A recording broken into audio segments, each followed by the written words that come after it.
بسم اللہ الرحمن الرحیم۔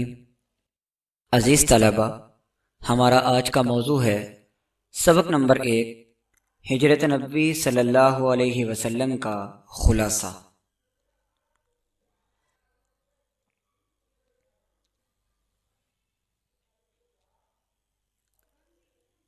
نبوت کے 13ویں سال رسول اللہ صلی اللہ علیہ وسلم نے صحابہ کرام کو اللہ کے حکم سے مدینہ منورہ ہجرت کر جانے کا حکم دیا۔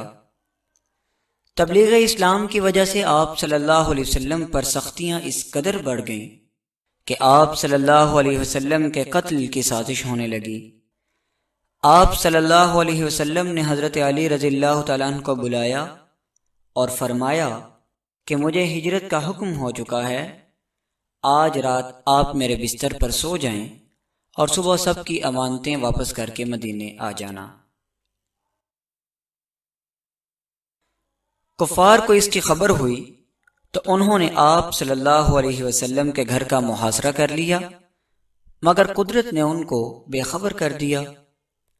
آپ صلی اللہ علیہ وسلم نے حضرت علی رضی اللہ تعالیٰ عنہ کو اپنے بستر پر سوتا چھوڑ کر حضرت ابو بکر رضی اللہ تعالیٰ عنہ کے ساتھ غار ثور میں پناہ لی۔ صبح قریش کو خبر ہوئی تو حضرت علی رضی اللہ تعالیٰ عنہ کو حرم میں محبوس کر دیا اور آپ صلی اللہ علیہ وسلم کی تلاش میں نکلے۔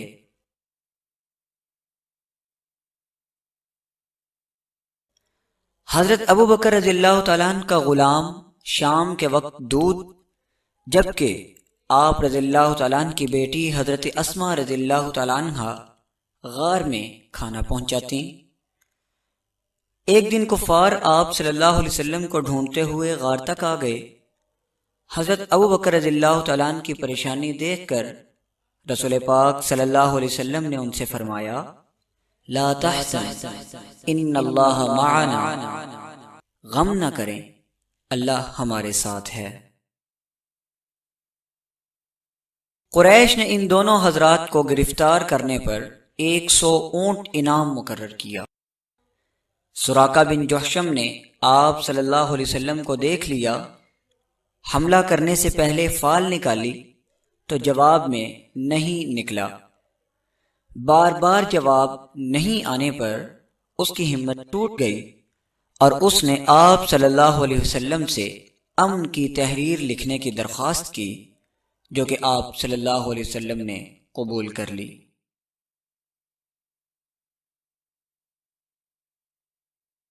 آپ صلی اللہ علیہ وسلم کی تشریف آوری کی خبر مدینہ پہلے ہی پہنچ چکی تھی۔ اہل مدینہ ہر روز صبح سے دوپہر تک شہر سے باہر آ کر آپ صلی اللہ علیہ وسلم کا انتظار کرتے اور مایوس ہو کر لوٹ جاتے۔ ایک دن ایک یہودی نے قرائن سے پہچان کر رسول اکرم صلی اللہ علیہ وسلم کے تشریف آوری کی خبر سنائی۔ اس خوشی میں تمام شہر تکبیر کی آواز سے گونج اٹھا۔